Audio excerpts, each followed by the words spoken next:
Hi guys! So today we're going to be working with the second part of the polynomials unit. Today we're just going to be adding and subtracting polynomials.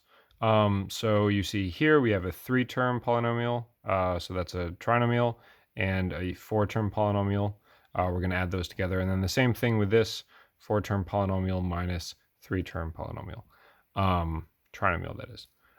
So all you have to remember how to do is how to add and subtract just like terms. So like terms. And if you remember from way back at the beginning of the year, like terms just have the same variables and exponents. That's what's going to be very important right now, is adding things with the same exponents. So for instance, if I have these two polynomials and I'm adding them together, all I have to do is add the things with the same exponents. So for instance, I have a 3x to the fourth and a x to the fourth. So I can add those together because those are like terms. Anything else in here, these are not all like terms because these don't all have the same exponents.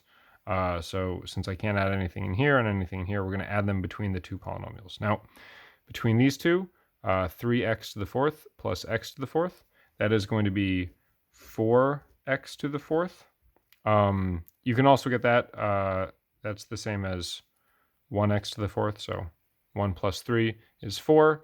And something to pay attention to here, when you're adding polynomials or when you're adding like terms, the power doesn't change. So 3x to the fourth plus 1x to the fourth is 4x to the fourth. That 4 stays the same. So make sure that doesn't change. All right, cross those out, all done with those. Next up, we have a negative 5x. And I'm going to look over here. Is there anything I can add that to? Well, of course, yes, there is a 3x. So we're going to have negative 5 plus 3 is negative 2x. All done with those. We have a 2x squared and a negative 5x squared. So that is going to be negative 3x squared. All done with those. And I have a negative 6. So I'll just carry down that negative 6. There's nothing we can add that to, so that's got to come down somehow. Now, I'm going to do something else. So we're going to write this in something called standard form. Standard form just means in descending powers. So the biggest power first. So 4x to the fourth. And the next thing would be negative 3x squared minus 2x minus 6. So you can see how these two things are exactly the same, but I would like you to write your answers in this thing called standard form, because this is just a more convenient way to write the polynomial. And later, when we get into factoring and other things, it's really convenient to have your polynomial in descending powers. So these are basically the same, but this is a better answer. So we're going to write in standard form. All right. When you're doing subtraction, we're going to do the exact same process.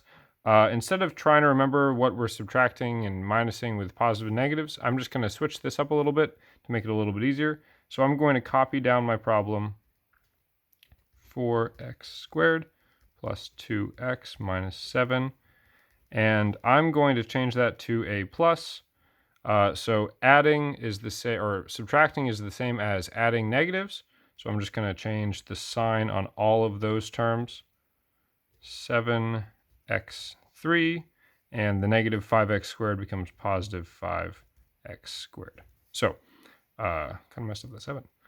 So we just changed that from minus to plus, and all of the terms from positive to negative or vice versa. Now, we could add like terms. So we start with the 3x to the third. We can add that to the negative 7x to the third, so that's negative 4x to the third. We have a negative 4x squared and a positive 5x squared, so that's positive 1x squared. Done with those. We have a 2x. Well, there's nothing to add that to, so we'll just do plus 2x. And there's a negative 7 and a negative 4, so that's negative 11. And is that in standard form?